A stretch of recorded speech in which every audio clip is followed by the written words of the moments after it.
The Word of God is alive and powerful, sharper than any two-edged sword, piercing even to the dividing us under of the soul and spirit, and of the joints and the marrow, and is a critic of the thoughts and intents of the heart.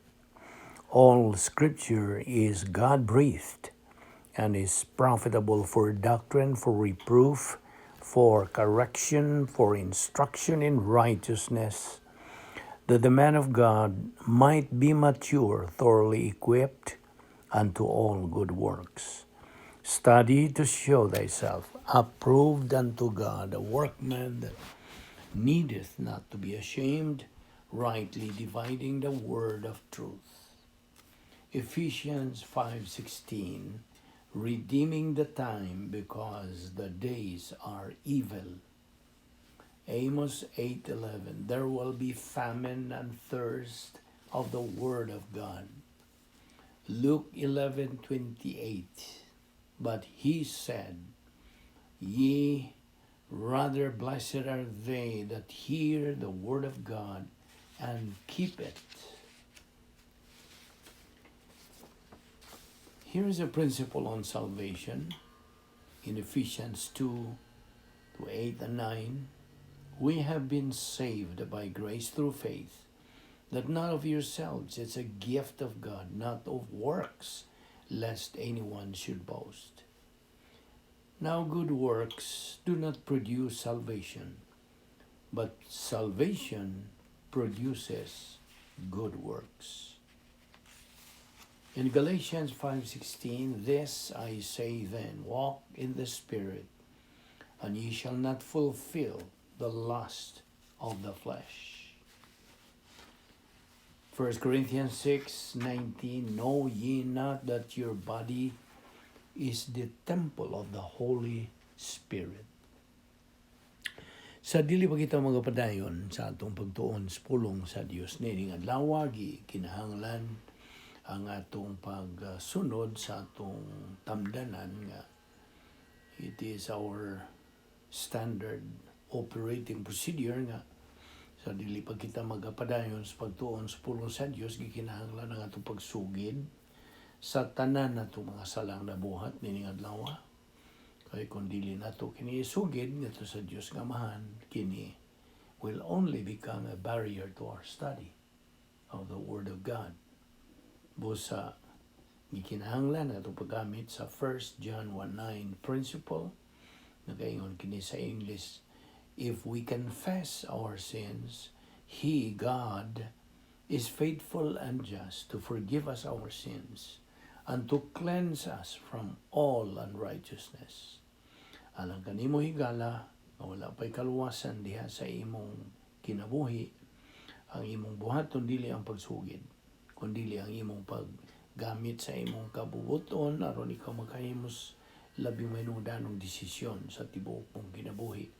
The decision to believe in Christ as your Lord and Savior. Acts 16:31 nagaingon, believe on the Lord Jesus Christ and thou shalt be saved. Busa sa hilo mag-amputa.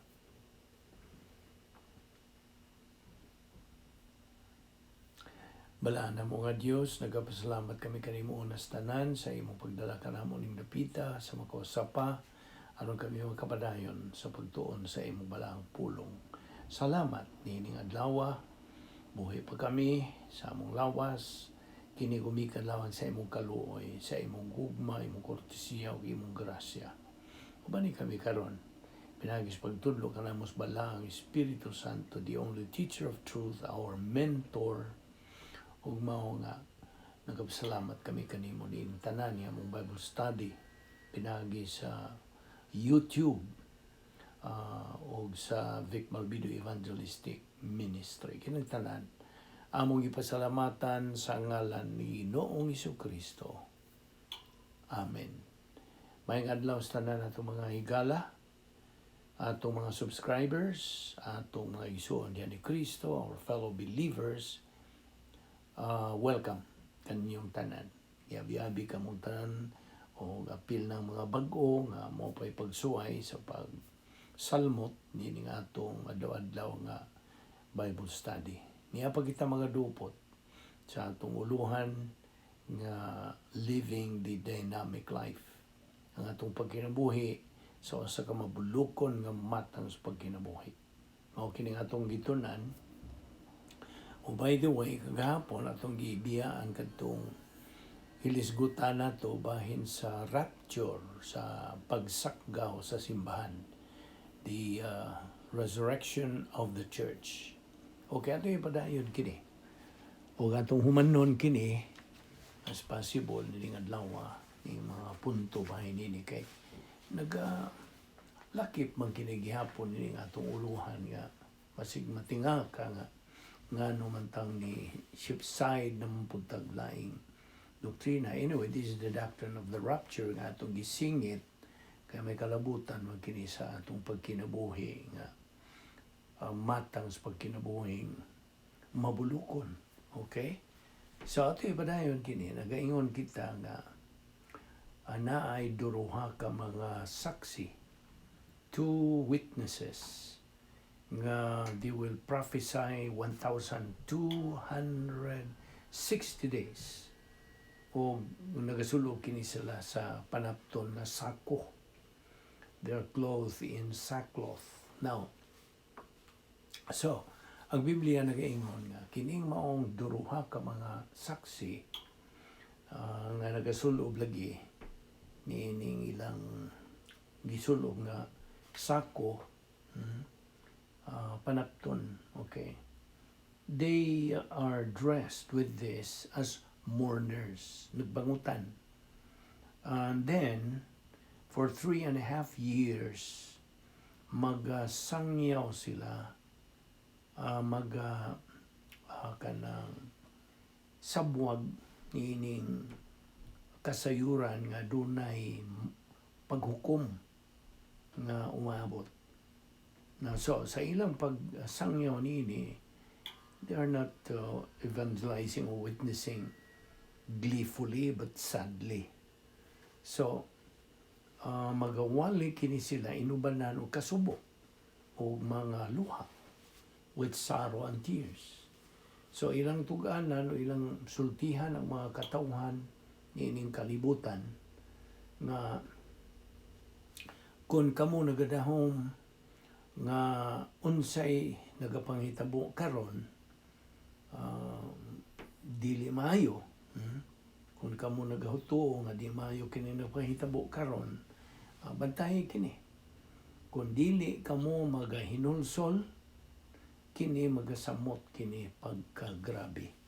It's going to get worse. So, kini silang mga saksi, nagsuloob lagi sila og sako. They will be standing in public places.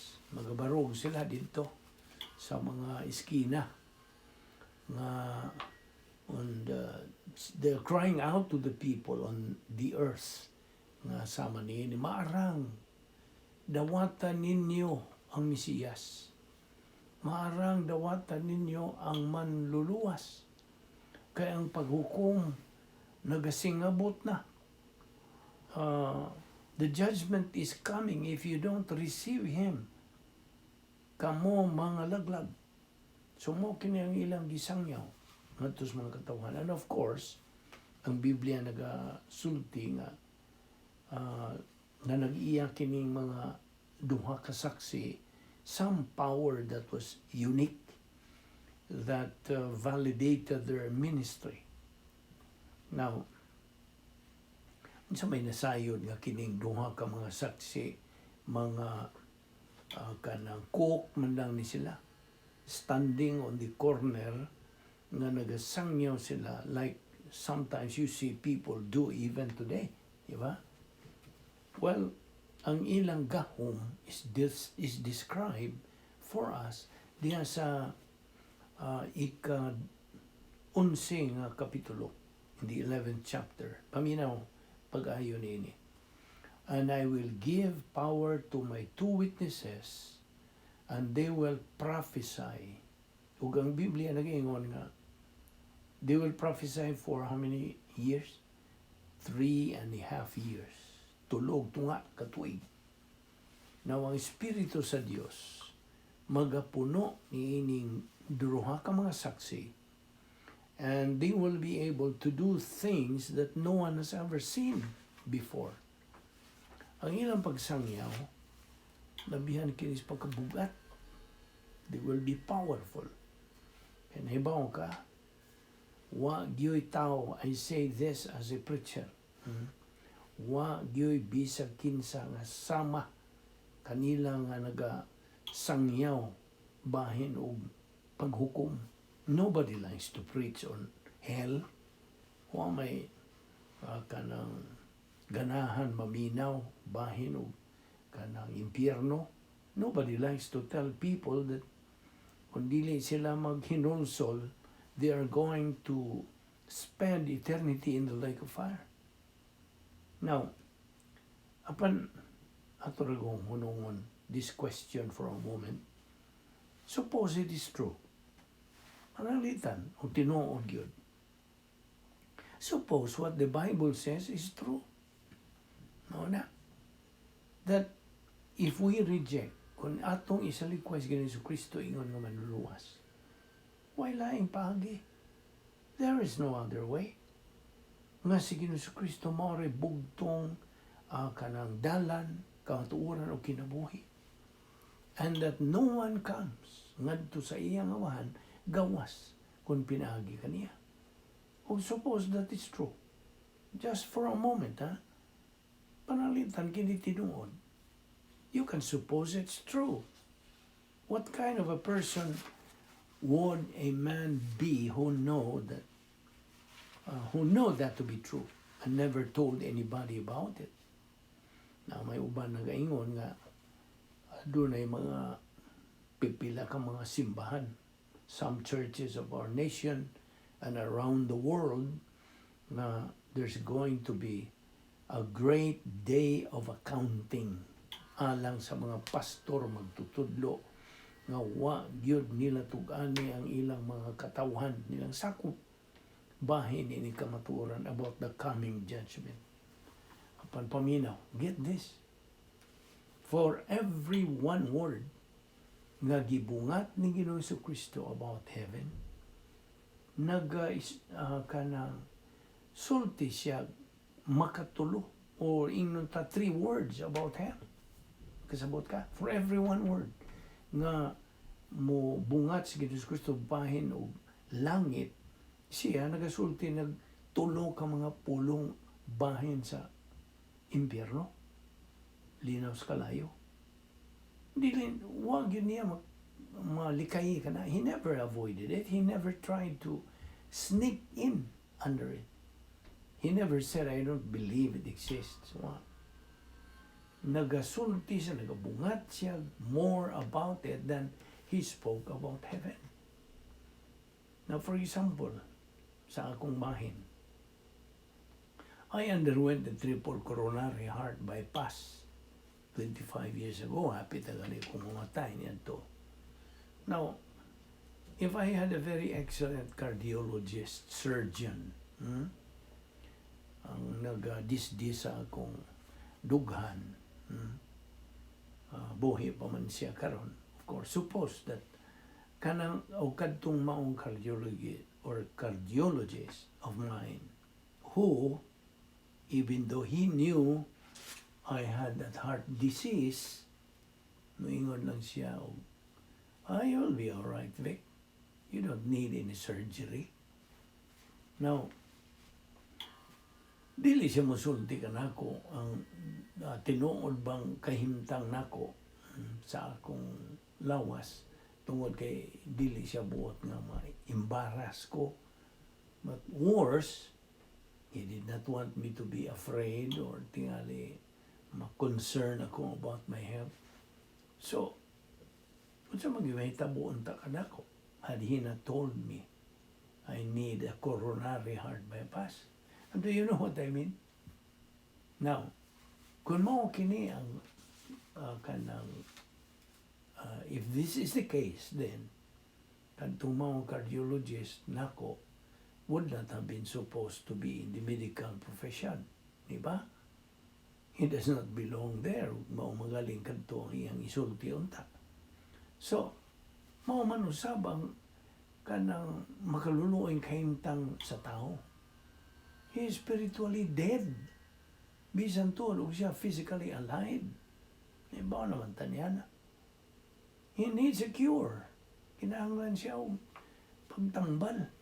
He needs to be told sa tinuod yung kanang kondisyon nga espiritual ang tao. Kay siya, he is lost. Nawa siya. Mao ba ni Visayan? He is lost. He has that disease nga gitawag og sala. So, kinahanglan siya og tambal sa maong sakit. And the cure is just waiting to be received. Si Ginoong Jesucristo. Maurag yun ang tambal. Now, si Ginoong Jesucristo is the free gift, libre, nga gasahigan sa Dios nga Amahan. Namatay siya alang sa atong mga sala dito sa cross. Paminaw, there is no other cure known for man's disease. Si Ginoong Jesucristo rin yun. Wanay lain. Okay? Nakadungog ka ba? Wanay lain na tambal sa sakit nga sala si Ginoong Jesucristo ra. Okay? Ang kaluwasan gud sa tao, pinagi lamang sa pagtuo lamang kang Kristo lamang. Wanay laing kaluwasan kundi si Ginoong Jesucristo ra. Naabitaw na sa mga buhat, Kapitulo 4, versikulo 12. Nagayon kini in English, neither is there salvation on any other under heaven given among men whereby we must be saved.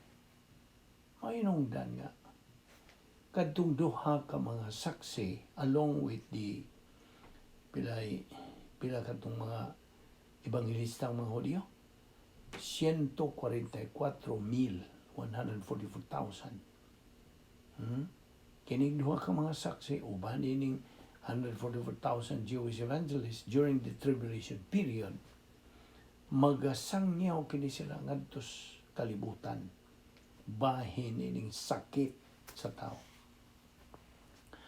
Og sila magasangyaw bahin sa umaabot nga paghukom, nga kung dili sila mo usab silang kaugalingon, silang pangunahuna, metanoeo, repent, they are going to wind up in the wrath of God to come. Unsa man ang linaw sa kalayo, the wrath of God. Apan paminaw, ang mga pastor, teacher, mga magsasangyaw, magwawali, mga evangelista, would be preaching and telling people the real disease nga gitawag og sala. Ug kanang maong sakit can take you to hell if you don't get cured ug dili ka matambalan. Apani ako'y maayong balita. We have the cure. Sama ni ining pandemic, ning coronavirus karon, sakit nga nanay ning tungha nga unsa tambal ang COVID-19 vaccine nana. So money, I have a good news. We have the cure. It is called the shed blood of the Lord Jesus Christ. Iula nga dugo ni Ginoong Jesucristo. Og sa dito sa tribulation period, pilang tuig, 7 ka literal nga mga katuigan. 7 literal years, tribulation period. Human yun sa pagsakaw, human sa rapture. That is exactly what the two witnesses along with the 144,000 Jewish evangelists are going to do. Now, they're gonna tell the world bahin sa ilang sakit, their disease, and that ang hari sa mga hari o Ginoo sa mga Ginoo umaabot na, nagasingabot aron sa pagpahimutang sa iyang gingharian dinhi sa yuta. Sulod sa how many years? 1,000 literal years. Okay? So, for 1,000-year period. Ang Biblia nagsaysay ka na to. Kining maong mga saksi are going to have incredible kanang power. Dili katuuhan ng mga gahom. They're going to have kanang plagues. Okay? They're going to have plagues, mga mahitabo. And throughout their character on this earth, they will be the champions of righteousness. Silang kampiyon sa pagkamatarong o paghukom bahin sa kanang masupakon na kalibutan, wicked earth. Ang mga tanah katigalin nining pangutana regarding this, how can God do these things that He does at the end of time if in judging the wicked? Now, niyaya kung sumbalik ang pangutana po, how and why can He not do that? Nga nung di man po siya makahimo. How can He be a good God if He stands by and tanaw lang siya, magasudlong lang siya sa kadautan nga dili silutan? You see? How can He be a God who is a God we can worship if He just looks past all the wickedness that happens in this world? You see? Karong panahon na nagakinabuhi kita sa gitawag o parenthesis sa iyang pasensya, iyang pailog. But the day will come, maabot ang adlaw, sa diha nga pasensya sa Dios mahumana ang kupa sa pagkadautan mapuno na kini og si Ginoo sa Kristo nga mao ang maghukom sa tanan, muabot mudangat si Ginoo sa Kristo nga mao maghukom sa tanan. So there will be judgment upon the earth. Okay? Nakasabot ka? Na ang Biblia nagatugan kanato nga after a certain period of time, kining maong mga saksi, pagagukdon, pagalutuson, and then they are killed. Pat yun kini nila. O ipasundaya kini dito sa mga kadalanan, sod sa pilakadlaw, tulo o tunga kadlaw. And just as when they were about to remove their kanang carcasses o patayng lawas o ilang ilubong kini, they are resuscitated, pabuhion kini, pinagi sa gahom sa Espiritu sa Dios. And they're taken to heaven. Nandun na sila sa langit.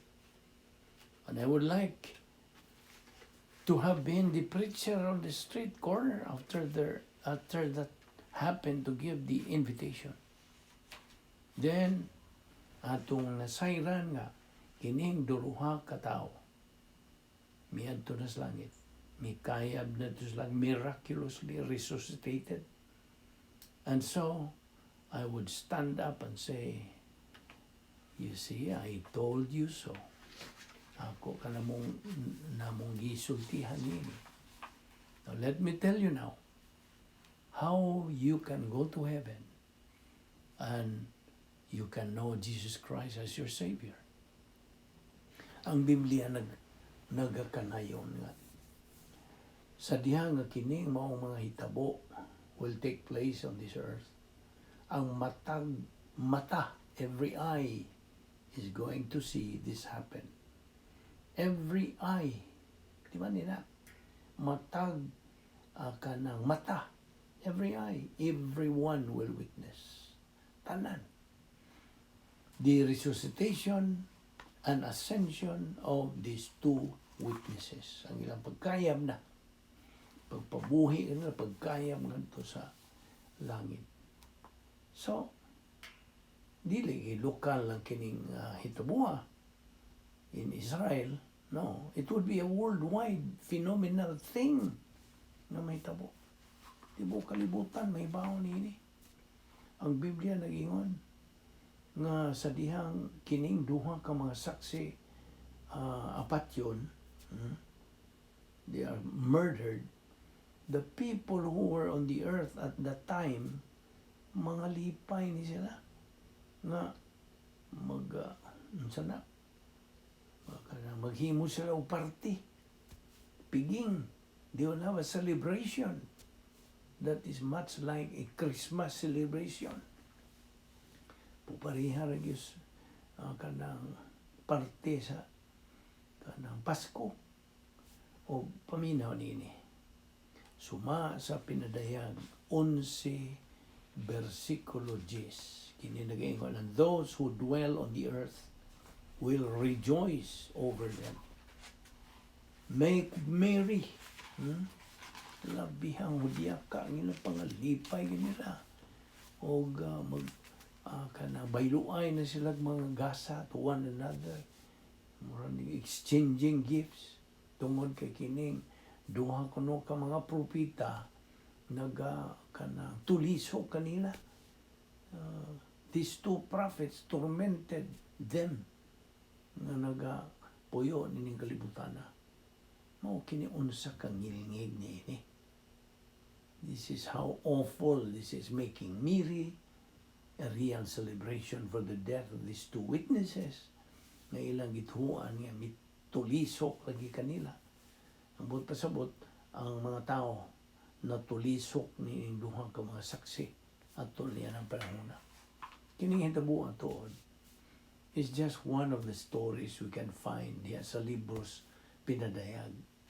O usas mga kapitulo ni ining mga libro bahin ining duha ka tao nga gitawag sa Dios to bring the message of the gospel in one of the darkest days the world has ever known. Hibaw ka? Kung wadto ka sa libro sa pinadayag na ay mga mga dark places. But in every dark place, there is a parenthesis of God's mercy. He never leaves His people without a witness. Dili mo biya ang Diyos nga way mga saksi nga iyang gamiton. I don't believe God is leaving our generation without a witness. Huwag ko magtuon niya na. There are many men of God nga nagasangyaw sa maayong balita sa kaluwasan o sa pulong sa Dios. Ginamit ang kanang TV, television, ang radio, YouTube, and social media and other means to do it. O ang Dios nagapadayon sa pagkabuot yun, pag-abot, to reach out to His people, pleading them to come, to repent, paghinusol, and to receive the cure ni ining sin, sickness, and spiritual disease. Kaya binimo, kung mugunauna ko nining duha ka mga saksi, I think of what it means to me as an evangelist, a preacher. Ang ilang kaisog, ang ilang way pagka-wow, ang ilang pagka-malahutayon, ang ilang gahom, ang ilang kadasig,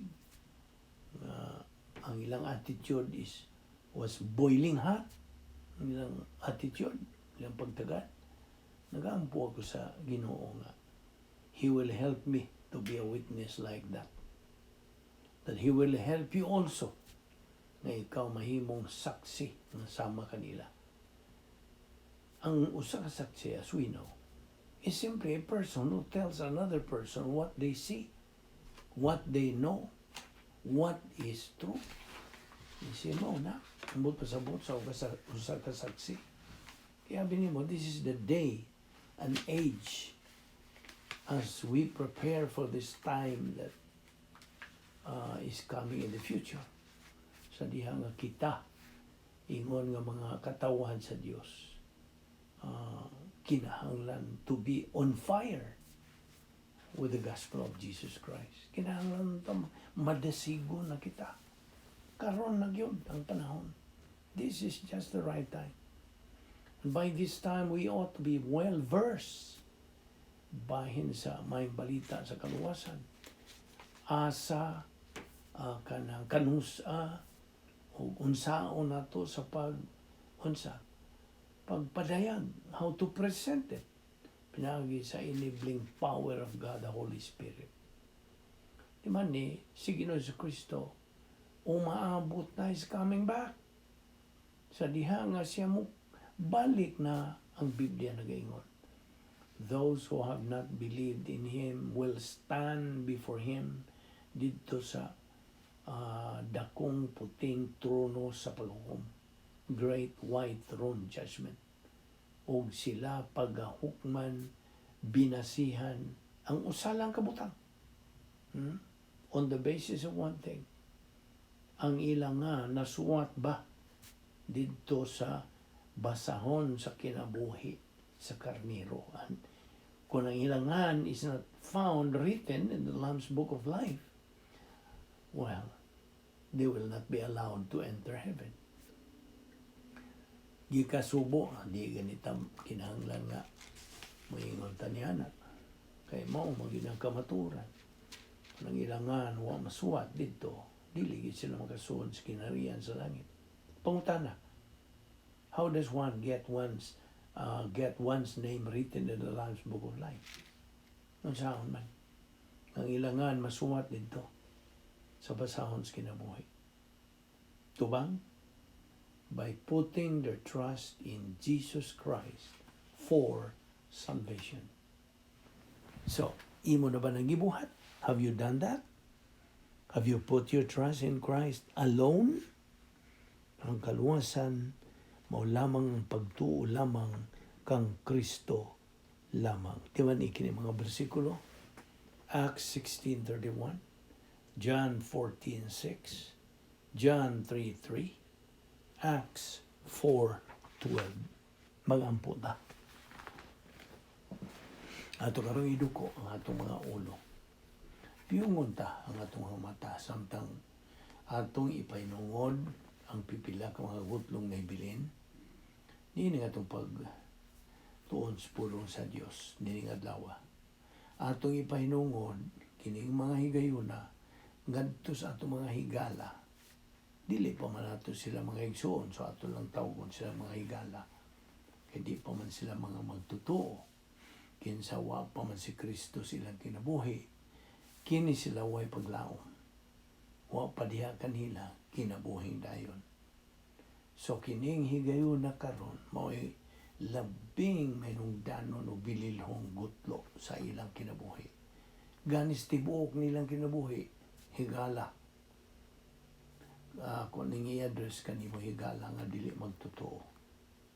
Kung samtang naglingkod ka karon diha sa imong nimutangan o nagapamalandong kung si kinsa mangyod si Ginoong Kristo, ug unsa mangyod ang iyang nabuhat.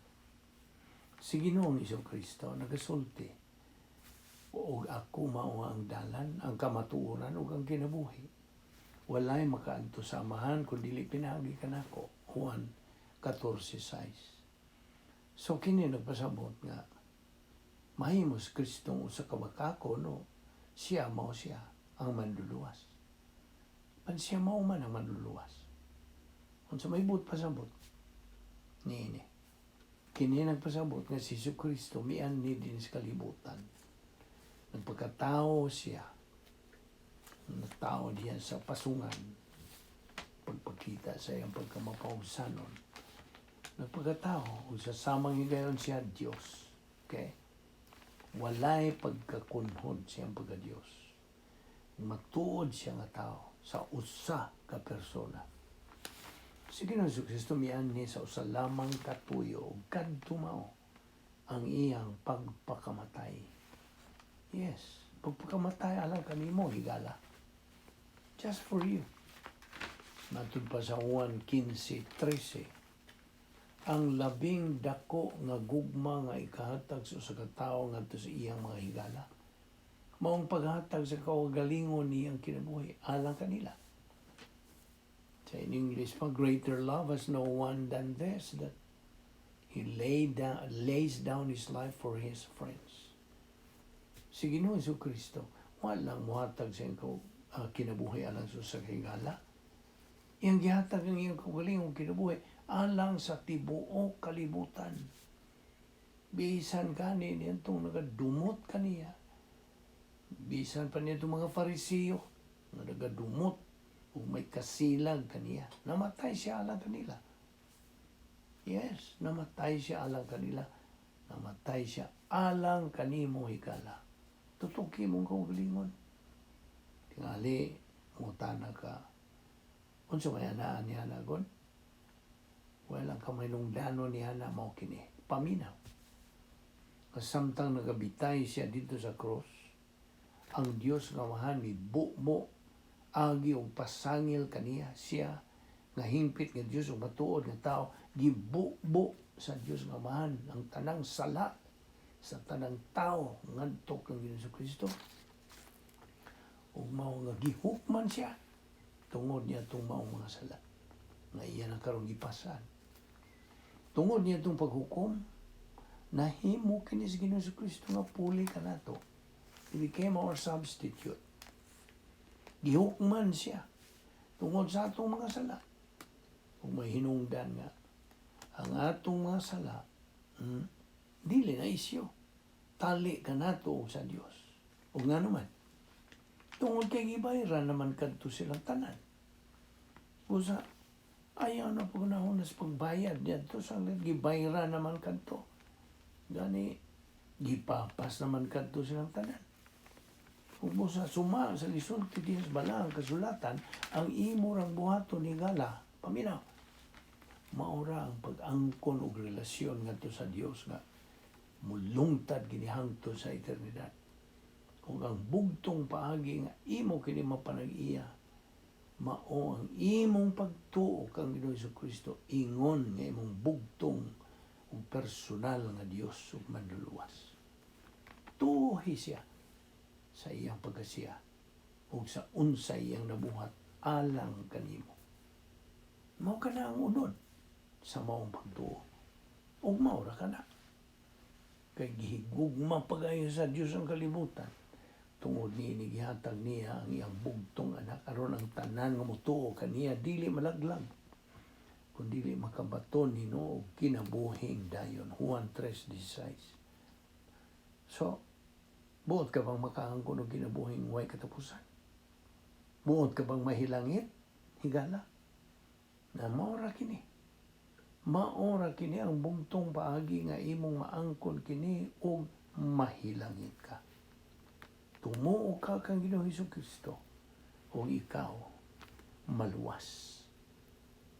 Magampo ta. Bala na mo nga Dios. Salamat nini imong pagpatinaw kanamo. Bahin sa kaluwasan. Unsa kayano ra di ang imong pahimutang nga kaluwasan pinagilamang sa pagkamatay sa mong bugtong anak dito sa krus aron sa pagbayad sa amo dakong sala. Salamat o Dios nining tanan nga kami nagkagamit sa among kabuoton. Pagdawat, pagtuo, or pagsalikway. Imo magkininginatag nga kabuoton o ipagamit ka namo. Salamat ning tanan sa ngalan ni Ginoong Jesucristo among bugtong manluluwas. Amen.